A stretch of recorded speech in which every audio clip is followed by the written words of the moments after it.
The first 5-star banner character I ever owned in Genshin was Qiqi. As a beginner at the time, she really aided my progression, since most enemies weren't able to deal enough damage to outdo her healing. Nowadays, she's kind of fallen by the wayside, largely due to the fact that dealing damage is much more important than healing. Plus, there exist characters that not only heal, but provide a whole myriad of other effects. But, because of her lack of usage, this makes her a perfect candidate for me to build as a DPS. Given how Qiqi's kit works, the best way for her to deal damage is through her normal attacks. While her ult and skill can do some damage, they are on fairly long cooldowns, with her skill being the biggest offender of the two with a cooldown of 30 seconds. Now, physical Qiqi would certainly work. With her being cryo, all you would need to get superconduct access is adding an electro character. As it turns out, I did something like this a long time ago, not as a video, but just for fun. This is why Qiqi's normal attack has already been crowned. Stop it. Get some help. Because of this, I wanted to make her into a cryo normal attacker instead. This means that Chongyun is on the team by default. Chongyun does have some benefits here, mainly with the cooldown reduction he provides from his C2, which reduces Qiqi's long cooldown times. Given the focus on normal attack damage, Yunjin is also a natural choice. She provides a lot of flat damage, something Qiqi needs with her low normal attack multipliers. Shenhe might seem like a better choice, but she can only buff 7 of Qiqi's normal attacks at most at C0, and I planned on attacking way more than 7 times. The last slot though left me scratching my head. I wanted some sort of resistant shred, and while any VV user could provide me that, there was one particular character who would provide that and much more, Shilonen. I picked her here over someone like Kazuha because she synergizes extremely well with the rest of my members. Georesonance, particle generation of the same element as Yunjin to ensure burst uptime, scroll buff, and max damage bonus on her signature weapon. There's a lot of reasons to use Shilonen here and not many downsides. And so my team was set. This particular comp has an extremely quick rotation time if used properly, 15 or 18 seconds depending on the mode used. First rotation can start off with Qiqi's skill into Shilonen's skill. This is then followed up by Yunjin's skill burst into Chongyun's abilities. Both burst and skill on Chongyun can be used interchangeably, and depending on the order, Qiqi can take more on-field time, being around 10 seconds or so if skill, then burst is used versus 12 seconds with the opposite ordering. Qiqi then uses N4 until Chongyun's field ends, which will be 4 times for the quick mode or 5 times for the slow mode, and then restarting the cycle. I could squeeze in one more usage in both the quick and the slow mode, but given some enemies in the Abyss, it's not necessarily realistic to expect the maximum window. So I'm just saying 4 and 5 here to just be a little bit conservative. I'll also mention this now, but Yunjin's buff will actually last a lot longer than 12 seconds thanks to the effects of hit lag. Qiqi hitting the enemy will generate hit lag, and this will actually extend the duration of Yunjin's ult, which means that I can actually take much longer than 12 seconds on field to deal damage if needed. You'll see in a little bit as well, but with the amount of energy recharge my Qiqi has, getting burst uptime is almost impossible. Speaking of builds, let me give a quick overview. Qiqi is on a 4-piece gladiator set. There are other sets that could work, like 4-piece echoes, 4-piece ocean hued clam, 4-piece blizzard strayer, but my gladiator set overall has the best stats, so I chose it. There's one set I'm not mentioning at the moment, but that will be discussed later. By the way, some of you may be claiming that I should be using the new cryo artifact set that recently came out, but from my interpretation of its effect, the buff only applies when your character has 0 energy, which isn't realistic for Qiqi to maintain since normal attacks have a chance to give energy, which would remove the set's buff. Moving on from that, since my gladiator set leans more towards crit rate than crit damage, the weapon choice was between Mist Splitter and Raku, of which I chose the latter. While Mist Splitter can give more damage bonus across my elemental burst, elemental skill, and normal attacks, Raku is overall better due to having higher crit damage, more aligned with the damage Qiqi would generally be dealing, and the fact that its damage isn't reliant on me using my elemental burst every rotation. Additionally, the lower base attack, as a result of choosing Araku over Mist Splitter, is made up with Yunjin's ult. For Chongyun, I decided to use 4-piece Noblesse. It gives some attack to the party and would also increase his overall damage contribution. I also decided to use Favonius Claymore on him to, well, curb energy issues. Turns out, it's really hard to make a team rotate when one of your characters generates 0 energy. As for Shilonen, I used 4-piece Scroll. Makes the most sense given her kit, and also gives me 40% damage bonus for cryo and geo attacks. And as for the weapon, I use Peak Patrol Song. Again, more damage bonus is always good. Moving on from there, Yunjin is the only party member I had difficulty figuring out what to use for her artifact set.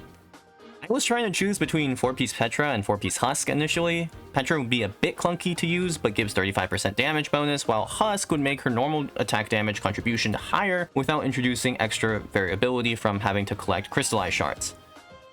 Practicing with my rotation, I decided on neither, the main reason being a whole lack of energy recharge.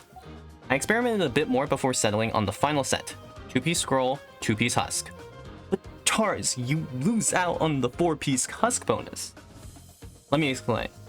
Because Shalon is able to proc Night Soul Burst twice through most rotations, once with the normal Night Soul Burst that occurs with having a Natlan character in the party, and another via Shalonen's A4 passive, this means that Yunjin's effective energy cost is generally reduced from 60 to 48, which is significantly more manageable.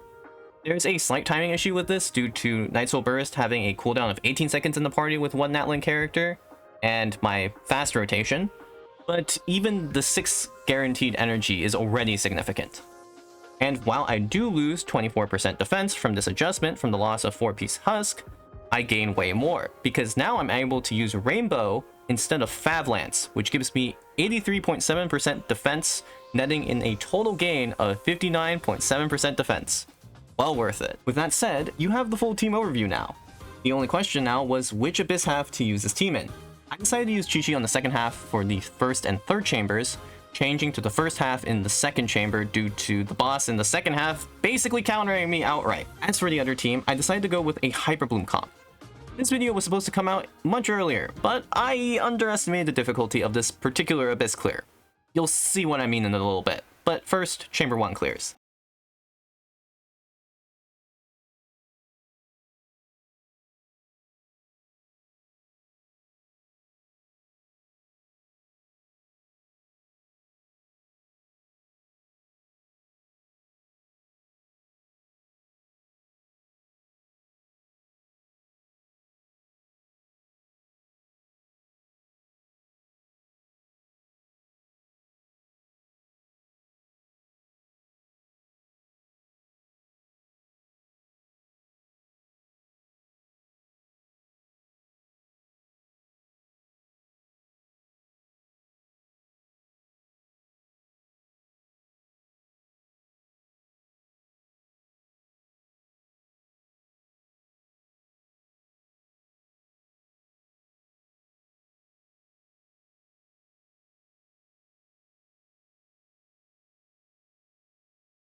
1 was the easiest for me overall. I didn't really have to do much optimization for it on the first half other than a sweaty Y-up stagger and cleared on time.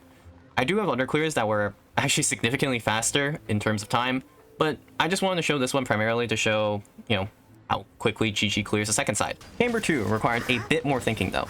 Qiqi's weakness as a child model character was really shown here, as during several PMA's phases, he can't really land normal attacks consistently. If I just fought this boss without considering its attack patterns, clearing was unlikely. After looking at the potential sequences it goes through, the one I needed to bait was its energy cannon. This attack effectively makes the boss still, allowing me to get the necessary normal attacks I needed to clear properly. Luckily, the Genshin wiki has data on how to trigger its attack patterns, something sorely lacking from new enemies. That's called foreshadowing. With some alterations to existing builds, like getting my Nahida off a really cope Deepwood build, I was ready to take on the second chamber.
While I was more than halfway there, Chamber 3 halted me in my tracks for nearly 2 weeks. This chamber, with its HP total exceeding 8 million for some godforsaken reason, stood as an impossible wall in front of me. I honestly thought of giving up a number of times, changing Qiqi into a physical build to just go on the first side with Furina, but I didn't want to just give up like I had done in previous videos, like in Aloy's video. I wanted to be able to do this a bit run. Oh, it was time for me to optimize. And, well, you may have guessed this from earlier, but this boss being new means that there's actually just no data on its attack patterns online. As for the chamber itself, I'm only going to discuss the second half for this, because if I also talked about the first half, this video would potentially be 10 minutes longer, so I'll spare you and put a breakdown summary in the description regarding the first half. With that said, let's take a look at this boss. The secret source Automaton is one of the most frustrating bosses in this game, largely due to the seeming lack of manipulation you can actually do. I did try to cheese this boss initially by using Shalonen's Sprint to consume more Night Soul to make it trigger its pillar phase faster, but that actually doesn't work here. It's extremely slow to do this, and it loses me a lot of DPS, so I really couldn't do the strategy I was initially planning. I needed to think of a different option. The majority of the information I'm about to say was found and told me by ML, user from Furu's Discord server, so shoutouts to him for the following findings. You can force the boss to start its pillar phase within 2 attacks rather than 3, which potentially allows me to squeeze in 2 of those phases within 1 clear.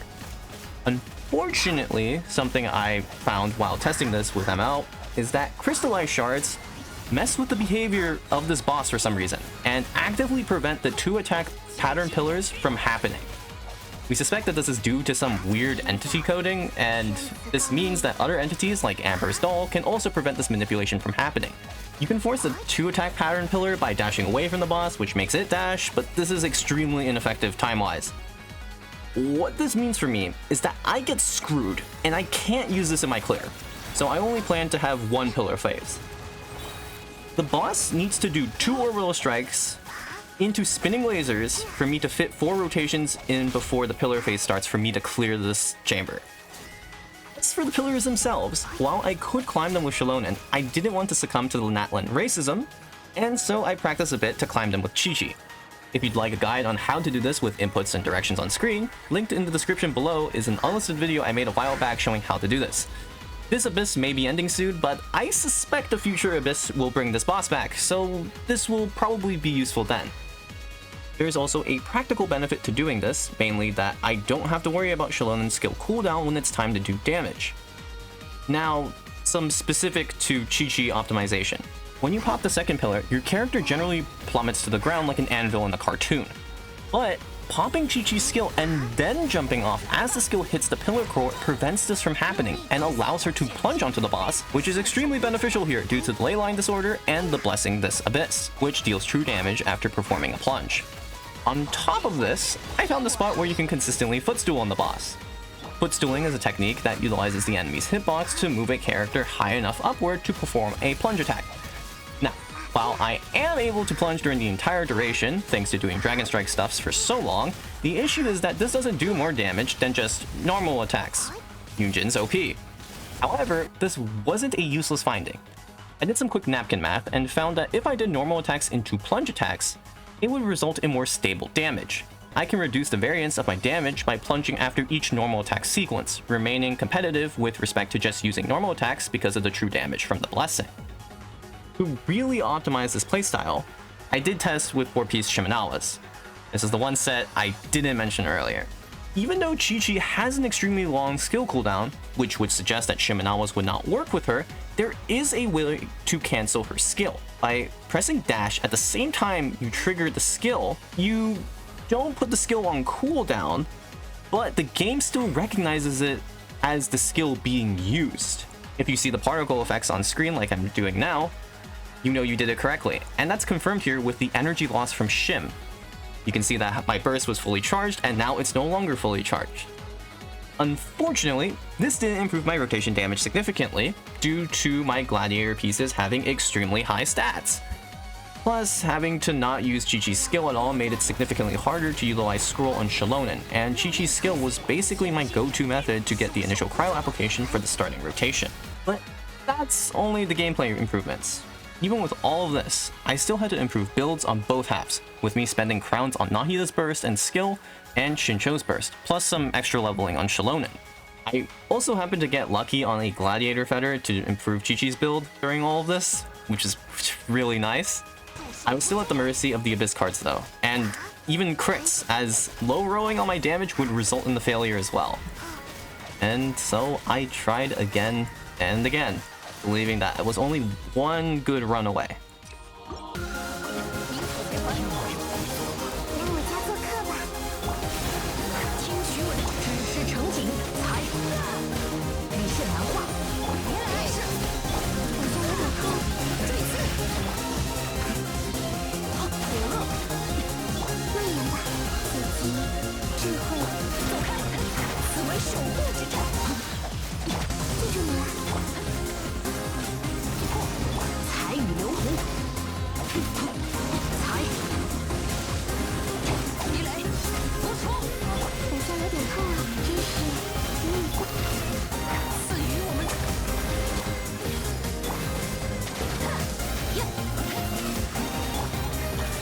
住你了。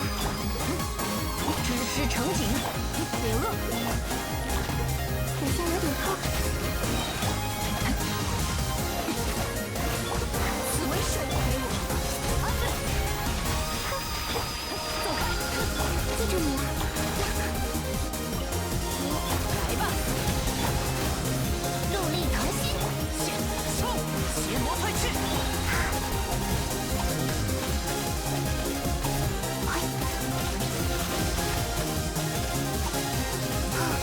要更快一点。听我号令，剑气斩冰，宝镜换剑。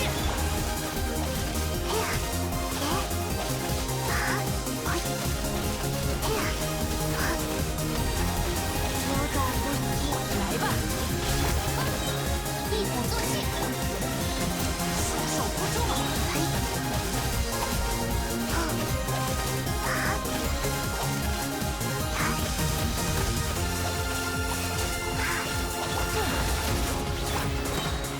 陆力腾心，急如赤令，宝印换剑。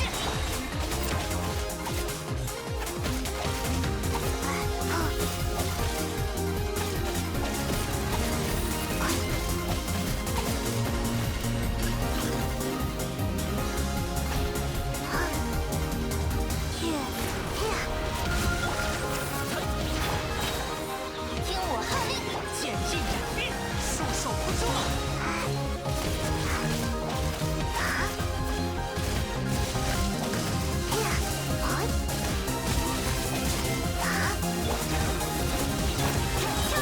陆力腾心，宝印换剑。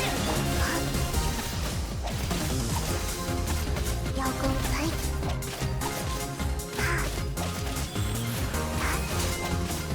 听召，宣此告命。